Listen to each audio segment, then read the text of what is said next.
अस्सलाम वालेकुम गाइस, मेरा नाम यासीन शाद है और आज की इस वीडियो में मैं आप लोगों को खुश आमदीद कहता हूँ। तो जैसा कि टाइटल से आप लोगों को पता चल गया होगा कि यह है मेरी कहानी चाइना बॉर्डर का सफ़र 70 सीसी पे। और हमारा ये सफ़र बहुत ही मज़ेदार, बहुत ही अमेजिंग रहा। और जो सफ़र के दौरान हम लोगों ने एक्सपीरियंस किया, जो हमें फीलिंग्स आई या जो हम लोगों ने देखा, वो आप लोगों को दिखाने की कोशिश करेंगे। और जो हमारी फीलिंग्स थी, जो हमारे एहसास थे, वो आप लोगों के साथ शेयर करेंगे। हमारा सफ़र था गुजरांवाला से लेके चाइना बॉर्डर खुंजरा पास तक। ये वीडियो मुकम्मल देखिएगा, थोड़ी सी लंबी हो सकती है या शायद बहुत ज़्यादा लंबी हो सकती है, क्योंकि मैं इसकी लेंथ को काउंट नहीं करूँगा। जो मेरे जहन में आया, जो मेरे दिल में आया, मैं आप लोगों से शेयर ज़रूर करूँगा। और आप लोगों से गुजारिश है, वीडियो को एंड तक देखिएगा, बहुत ही ज़्यादा इन्फॉर्मेशन आपको मिलेगी। एटलीस्ट आपको ये पता चल जाएगा कि सफ़र कहाँ से शुरू करना है और कहाँ पे ख़त्म करना है, कौन कौन से पॉइंट्स जो हैं वो आप विज़िट कर सकते हैं इस दौरान में। तो हमारे साथ रहिएगा। ये हमारा टूर 8 दिनों का था। तो 8 दिनों में हम लोगों ने क्या फीलिंग्स हासिल की, वो आप लोगों से शेयर करेंगे। ओके, तो सफ़र हमारा शुरू होता है गुजरांवाला से। गुजरांवाला से हम लोग निकले रात को तकरीबन 12 बजे और हमारा सफ़र कंटिन्यू रहा। और रावलपिंडी में पहुंच के थोड़ा सा हम लोगों ने रेस्ट किया। रेस्ट करने के बाद फिर हम लोग आगे निकले नारायण की तरफ। नारायण जाते हुए हम लोगों ने जो रास्ता चूज़ किया वो था मानसेरा वाला। ठीक है, आप वाया मरी भी जा सकते हैं, ठीक है, मुजफ्फराबाद, और वाया मानसेरा एबटाबाद से होके जा सकते हैं। तो हम लोगों ने चूज़ किया मानसेरा वाला रास्ता। तो सबसे पहले हम लोग पहुँचे बालाकोट में और वहाँ पे जाके हम लोगों ने लंच किया। ठीक है, लंच में हम लोगों ने चपली कबाब खाए, बहुत ही टेस्टी था। ठीक है, उसके बाद हम लोगों ने अपना सफ़र जारी किया। सफ़र बहुत ही हसीन था, यकीन करें। और बालाकोट में मैं बताता चलूँ, हमें मिली थी लैंडस्लाइडिंग और वहाँ पे हमारे तकरीबन 2 से 3 घंटे ज़ाया हो गए थे। वो इस वजह से कि लैंडस्लाइडिंग थी, मशीनरी लगी हुई थी उस रास्ते को क्लियर अप करने में। वहाँ से हमारे 2 से 3 घंटे ज़ाया हुए। लेकिन खैर, ये सफ़र का एक पार्ट है। पहाड़ी इलाकों में आप लोगों को ये चीज़ मिलती ही मिलती है। आगे हम लोगों ने अपना सफ़र जारी किया। आगे हम लोगों को मिला कगान से होके हम नारायण में पहुंचे और हमने पहली नाइट जो स्टे किया वो नारायण में स्टे किया था। और नारायण का जो टेम्परेचर था बहुत ज़्यादा लो था, बहुत ज़्यादा ठंड थी। बड़ा मज़ा आया, कैंपिंग हम लोगों ने की। और जो नारायण का बड़ा बाज़ार क्रॉस करके पुल आता है, जहाँ से आप लोगों का पता होगा कि सफल मलूक का रास्ता निकलता है, उससे लेफ़्ट साइड दरिया के किनारे पे ही हम लोगों ने कैंपिंग की थी। बड़ा ही सारी रात हल्का हल्का सा पानी का शोर हमारे कानों में आ रहा है और बहुत ही मज़ेदार जो है ना वो हमारी नाइट थी। और उसके बाद सुबह उठ के ही हमें सबसे पहले जो चीज़ देखने को मिली वो सनराइज़ देखा। सनराइज़ देखने के बाद हम लोगों ने बिल्कुल दरिया के किनारे थे, ज़ाहिर बात है, तो दरिया से हम लोगों ने रिफ़्रेश हुए। तो बड़ा ही जो है ना एक फ़्रेश मॉर्निंग हो गई। चाय वगैरह पी, सारा कुछ हम लोगों ने अपनी बाइक्स पर लोड किया, सामान जो रात को हम लोगों ने अनलोड किया था।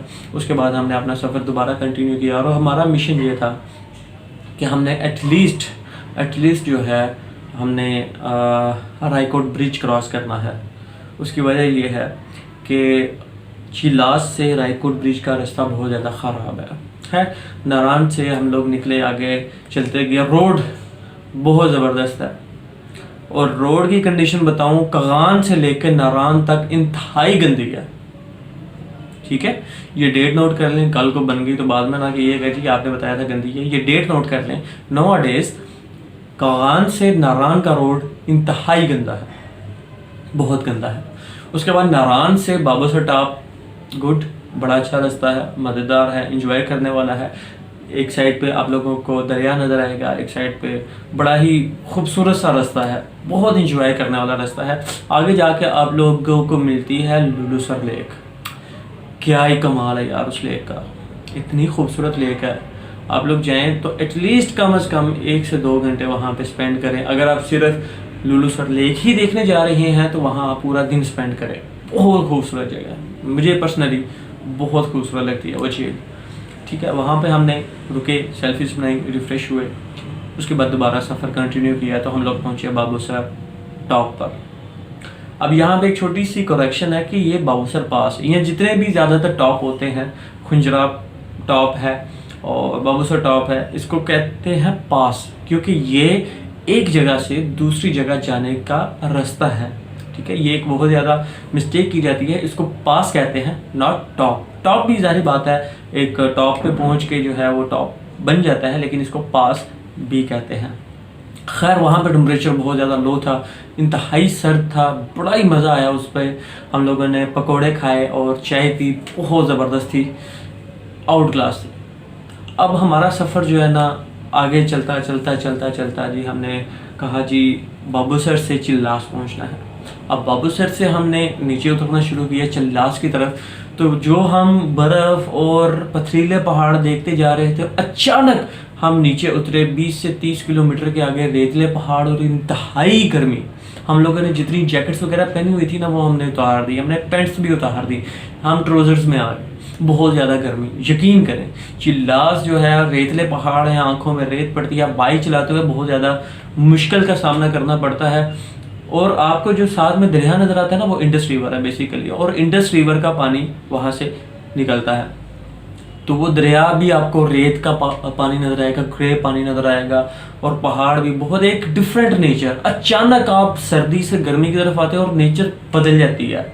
आप पथरीले पहाड़ देख रहे हैं, सब्जा देख रहे हैं, आप देख रहे हैं कि जनाब बर्फ़ जगह जगह फैली हुई है, लेकिन अचानक आप जब चिल्लास की तरफ मूव करते हैं तो अचानक हर चीज़ बदल जाती है। रेतले पहाड़ आ जाते हैं, ग्रीनरी नाम की चीज़ नहीं होती, ठीक है। उसके बाद गर्मी इंतहाई की हो जाती है। तो हमारा सफ़र वो एक अलग किस्म की खूबसूरती है, ज़ाहिर बात है। तो बड़ा ही जो है ना मज़ेदार किस्म का ये हमारा चिल्लास तक का सफ़र रहा। अच्छा, चिल्लास से हम लोगों ने अपना दोबारा सफ़र शुरू किया। चिल्लास में थोड़ा सा रिफ़्रेश हुए थे हम लोग, तो दोबारा हम लोगों ने अपना आगे सफ़र शुरू किया। तो चिल्लास तक तो रोड गुड, वेरी गुड, लेकिन चिल्लास से रायकोट ब्रिज तक समझ लो रोड है ही नहीं, ठीक है। इंतहाई मुश्किल का सामना करना पड़ता है उस रोड पे, बहुत गंदी रोड है। अभी डेट नोट कर दें, जैसा कि मैंने पहले कहा था कि बाद में ना कहिएगा कि आपने बताया था रोड गंदी है, और हमें तो रोड बड़ी अच्छी मिली है। सारी बात है, कभी ना कभी तो बनेगी ही। खैर हम रायकोट ब्रिज पहुंचे, और रायकोट ब्रिज क्रॉस करने के बाद, अच्छा रायकोट ब्रिज जो है ना वहाँ से फेरी मेडोज़ का रास्ता निकलता है, वो हम लोगों ने नहीं किया। क्यों? क्योंकि रायकोट ब्रिज से फेरी मेडोज़ 2 से 3 दिन लग जाते हैं, ठीक है। सारी बात है, फिर हमने दयाल कैम्प और नागा पर्वत के बेस कैम्प तक जाना था, लेकिन हम लोग नहीं गए क्योंकि उसको स्किप करना था। हमारा मिशन था खुजराबाद। अगर आप नागा पर्वत का दीदार करना चाहते हैं, उसके बेस कैम्प तक जाना चाहते हैं, तो रायकोट ब्रिज से बिल्कुल आप राइट साइड पे फेरी मेडोज़ का रास्ता निकलता है, तो वहाँ पे फेरी मेडोज़ पहुँचे, और वहाँ से आगे जो है तकरीबन 3-4 घंटे की हाइक है, वो है नंगा पर्वत के बेस कैंप तक। अगर आप नंगा पर्वत के बेस कैंप तक जाना चाहते हैं तो वो आपके लिए सूटेबल हो सकता है। अच्छा, उसके बाद जी हम लोगों ने अपना सफ़र जारी किया, तो थोड़ा सा ही आगे पहुँचे तो हमें फिर लैंडस्लाइडिंग का सामना करना पड़ा, और वहाँ पे भी तकरीबन हमारा 2 घंटे ज़ाया हो गए थे, ठीक है। 2 घंटे ज़ाया करने के बाद फिर हम लोगों ने आगे सफ़र शुरू किया, तो मज़ा आ गया। कारपेटेड रोड, कराक्रम हाईवे, और नज़ारे क्या कहने हैं। कराक्रम हाईवे पे ड्राइव राइड खुद करें, बहुत मज़ा है। अगर आप कार ड्राइव कर रहे हैं, कार ड्राइव का अपना मज़ा है। अगर बाइक राइड कर रहे हैं, लाइक अस, मैं एक बाइकर हूँ, ठीक है, और बाइक की राइड का कराक्रम हाईवे पे मज़ा ही अलग है। यकीन करें, बहुत मज़ा आता है, बहुत मज़ा आता है। जितनी तारीफ़ करो उतनी कम है। एक एक सेकंड, एक एक पल आप उसको इंजॉय करते हैं, एक एक पल आपका इंजॉयबल होता है जब आप कराक्रम हाईवे पर पहुंच जाते हैं। एक तो कारपेटेड रोड है, स्पीड आपकी अच्छी बनी रहती है, नज़ारे बहुत खूबसूरत हैं। और जैसा कि आप लोगों को पता है कि कराक्रम हाईवे को 8th wonder of the world कहा जाता है। क्यों? क्योंकि यार कैसे पॉसिबल है इतने बड़े पहाड़ों को काट के जनाब दरमियान से और रोड निकाली हुई है, बड़ा ही यार खूबसूरत रोड है। अच्छा, आगे हम लोग पहुंचते हैं जगलोट के करीब। जगलोट के करीब एक होटल था, रात हो गई थी काफ़ी। हम लोगों ने कहा जी हम स्टे करते हैं, तो आगे जो है ना इंशाल्लाह अगले दिन सफ़र शुरू करेंगे। खैर हम लोग ठहरे रात, एक होटल था उसके ग्राउंड में हम लोगों ने कैंपिंग की। कैंपिंग करने के बाद कुकिंग हम लोगों ने ख़ुद की और खाना वगैरह खाया, वहाँ पे नहाए, फ्रेश हुए, रात गुजारी। रात गुजारने के बाद सुबह उठे। सुबह उठ के हम लोगों ने जब नांगा पर्वत का दीदार किया, कमाल क्या कहने थे। नांगा पर्वत की एक बहुत ही अजीब सी लुक नज़र आ रही थी, बहुत ही खूबसूरत सा हुस्न, एक अलग किस्म का हुस्न नज़र आ रहा था। जब हम जगलोट के करीब एक होटल पे रुके थे, वहाँ पे नांगा पर्वत का थोड़ा सा हिस्सा नज़र आ रहा था, और वो आधे हिस्से पे धूप पड़ रही थी और आधे हिस्से पे उसका शेडो था। तो बड़ी ही जो है ना खूबसूरत किस्म का एक मंजर पेश कर रहा था। और नांगा पर्वत वैसे भी आप लोगों को पता है कि हमारे मुर्शद हैं, तो मुझे नांगा पर्वत बेसिकली बहुत पसंद है। और इंशाल्लाह जल्द ही नांगा पर्वत का बेस कैंप तक हम लोग जाएंगे और नांगा पर्वत का खुल के दीदार करेंगे, उसकी कहानी पे बातें करेंगे। तो ये मेरा प्यार है नांगा पर्वत। तो नांगा पर्वत से भी इंशाल्लाह मुलाकात हो ही जाएगी हमारी जल्द ही। हमने दूर दूर से बाय बाय किया अभी मुर्शद को, तो मुर्शद के पास भी हम लोग पहुँचेंगे जल्द ही। अच्छा, आगे हमारा सफ़र शुरू हुआ तो जगलोट। तो जगलोट जंक्शन पे हम लोग पहुँचे सुबह उठ के। अच्छा, जगलोट जंक्शन पे पहुँच के जी, वो ऐसा पॉइंट है जहाँ पे पूरी दुनिया के 3 बड़े पहाड़ी सिलसिले हिंदुकुश, हिमालय और कराकोरम आपस में मिलते हैं। वो जंक्शन पॉइंट है जहाँ पे तीनों पहाड़ी सिलसिले आपस में मिलते हैं। तो वो भी एक अलग किस्म की ब्यूटी थी, खूबसूरती थी। और सुनने में ये आया है कि जो भाषा डैम बनना है वो भी उसी पॉइंट पर बनना है, और जो दरिया पीछे से आ रहा है वो उसको फिलअप करेगा। वहाँ पे हम लोगों ने कुछ टाइम स्पेंड किया। वहाँ पे पिकनिक पॉइंट भी बना हुआ है, अगर आप फैमिली के साथ जाते हैं तो वहाँ पे घूमने के लिए एक पार्क सा बना हुआ है, तो वहाँ पे बैठ सकते हैं, बेंचेस बने हुए हैं, रेस्ट एरियाज बने हुए हैं, तो आप वहाँ पे खाना भी खा सकते हैं, रेस्ट भी कर सकते हैं। तो बड़ा ही खूबसूरत सा पॉइंट बना हुआ है, आप वहाँ पे रेस्ट कर सकते हैं। आगे हमारा सफ़र शुरू हुआ और हमारा मिशन था कि एटलीस्ट हम लोगों ने अब हुंज़ा तो पहुँचना ही पहुँचना है। अच्छा, अब ये है कि हम बाइक्स की स्पीड को इंक्रीज़ किया, हम लोगों ने भगाए कि अब हमें सफ़र को कंप्लीट करना है। आगे जाते गए गिलगित को भी हम बाईपास करके हुंज़ा उसके अंदर से गुज़र के निकल गए हम लोग। अच्छा, रास्ते में एक जगह पे रुके जहाँ पे हमें लेडी फिंगर जो है, लेडी फिंगर पहाड़ का नाम है, ठीक है, लेडी फिंगर का दीदार हुआ। वहाँ हम थोड़ी देर रुके, लेडी फिंगर को देखा। तो इंशाल्लाह लेडी फिंगर भी एक अलग कहानी है, उसका भी जल्द ही ट्रैकिंग जो है आप लोगों के सामने आएगी। इस सफ़र में तो पॉसिबल नहीं हो पाया, इंशाल्लाह नेक्स्ट ईयर जो है नांगा पर्वत और लेडी फिंगर दोनों की आप लोगों के साथ शेयर करेंगे कहानी। अच्छा, रास्ते में मैं बताना भूल गया कि राकापोशी जो है ना वो 38th लार्जेस्ट माउंटेन है, और माशाल्लाह बहुत ही ज़बरदस्त पहाड़ था। उसको हम लोगों ने 0 पॉइंट पे रुक के उसका दीदार किया, तो बड़ा ही मज़ेदार था वो। तो इसके बाद जी वहाँ पे हम लोगों ने कुछ देर रेस्ट भी किया था। राकापोशी के 0 पॉइंट उसको कहा जाता है, जहाँ पे राकापोशी का दीदार होता है। तो वहाँ पे हम लोगों ने कुछ देर स्टे भी किया था। स्टे करने के बाद हम लोगों ने अपना सफ़र दोबारा जारी किया, और हमारा मिशन था कि हुंज़ा को क्रॉस करके तो हम लोगों ने सुस्त में जाके रात गुजारनी है। तो करते करते हम लोग पहुँचे सुस्त में। पशु भी हम लोगों ने क्रॉस कर लिया, हम लोगों ने वहाँ स्टे नहीं किया। हमने कहा जी वापसी पे इस जगह को कवर अप करेंगे। हमारा मिशन था कि हम लोग किसी न किसी तरह सुस्त में पहुँच जाएं, और उसके बाद सुबह कुछ वापस करके तो वापसी की तरफ हमारा सफ़र जारी होगा। खैर हम लोगों ने ये सारी की सारी ट्रैवलिंग पूरी की, और हम लोग पहुँचे सुस्त में। सुस्त ड्राईपोर्ट है जहाँ चाइना का सामान आता है, और वहाँ पे ड्राईपोर्ट बना हुआ है, वहाँ पे सब कंटेनर्स वगैरह इकट्ठे ही होते हैं। सॉरी। अच्छा, अब ये है कि हम सुस्त में एक होटल लिया, क्योंकि कैंपिंग पॉसिबल नहीं थी, बहुत ज़्यादा सर्दी थी। होटल लिया, होटल लेके हम लोग वहाँ पे सारी रात रेस्ट किया। खाना हम लोगों ने खुद बनाया। एज यू नो हम लोग अपना सारा खाने का सामान साथ लेके गए थे, तो कुकिंग तकरीबन हम लोगों ने खुद ही की थी। तो सुस्त में रात गुजारने के बाद सुबह सुबह उठे, और हमारा मिशन ये था कि हम अब यहाँ से निकलें और खुंजराब पास करके वहाँ से निकले। बड़ा ही ब्यूटीफुल रोड मिला, कराक्रम हाईवे, ज़ाहिर बात है बहुत ही खूबसूरत है। वहाँ से हम लोग निकले, निकलते तकरीबन हमें 10 बज गए थे। 10 बजे हम लोग वहाँ से निकले और खुंजराब पास गए। खुंजराब पास जाने के बाद वहाँ पे कुछ टाइम स्पेंड किया।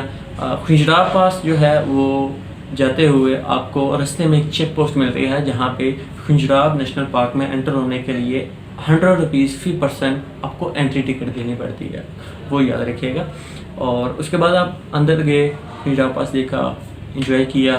तो वापसी की तरफ हमारा सफ़र शुरू हो गया। वापसी पे हम दोबारा सुस्त में होटल पे आए। वहाँ पे से हमने अपना सामान वगैरह पिक किया। सामान पिक करने के बाद फिर दोबारा हमने अपनी जर्नी को शुरू किया और हम लोगों ने भगाई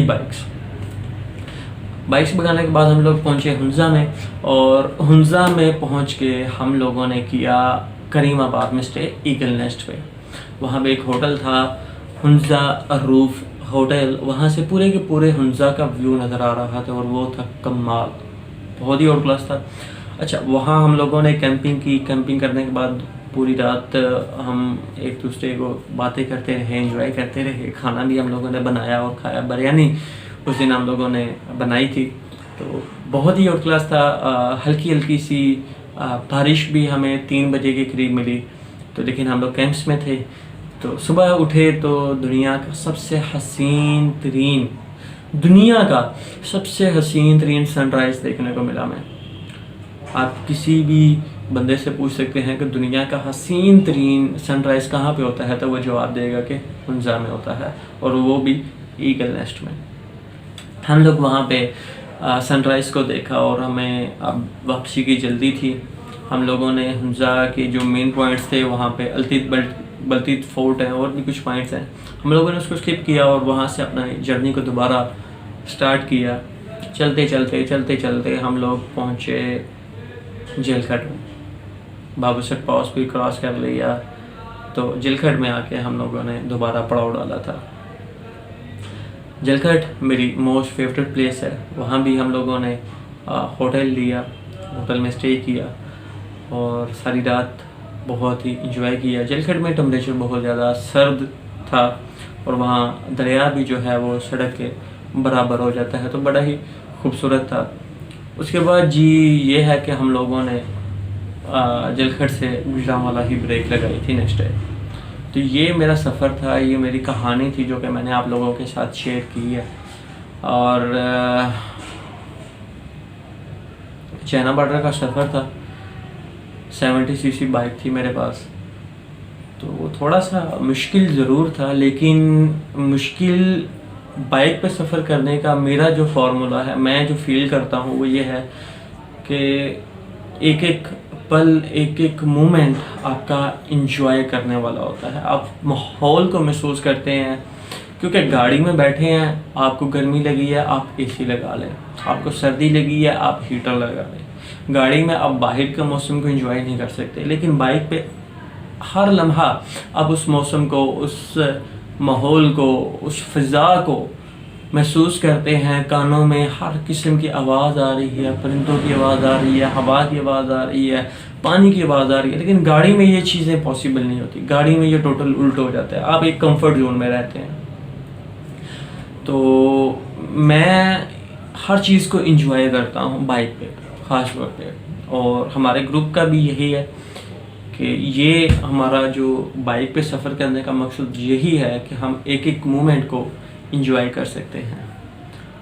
तो दूसरी बात यह है कि 70 सीसी पे ही क्यों, हालांकि आप लोगों ने देखा होगा कि मेरी वीडियोस में बड़ी बाइक्स भी होती हैं, तो मैं 70 सीसी पर ही क्यों गया। मैं कंफर्टेबल होके कोई YBR लेके जा सकता था, 150 लेके जा सकता था, तो वाई 70?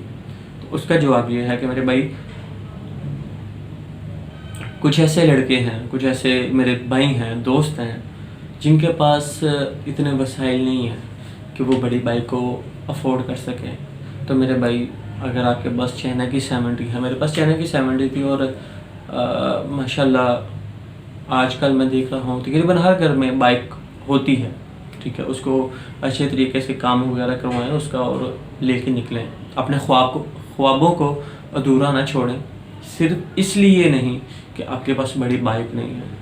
खर्चा भी इसका कम है, ठीक है, अफोर्डेबल है, आप जो महंगे मोबाइल लेते हैं, महंगा मोबाइल ना ले तो मेरे भैया अल्लाह की इस खूबसूरत सी कायनात को देखने की कोशिश करें। तो ये था जी सफ़र। कहानी बहुत ज़्यादा लंबी हो गई है। जिसने अभी तक ये कहानी सुनी है तो आप सब दोस्तों का बहुत ज़्यादा शुक्रिया। और यहाँ पे ही मैं आप लोगों से इजाज़त चाहता हूँ।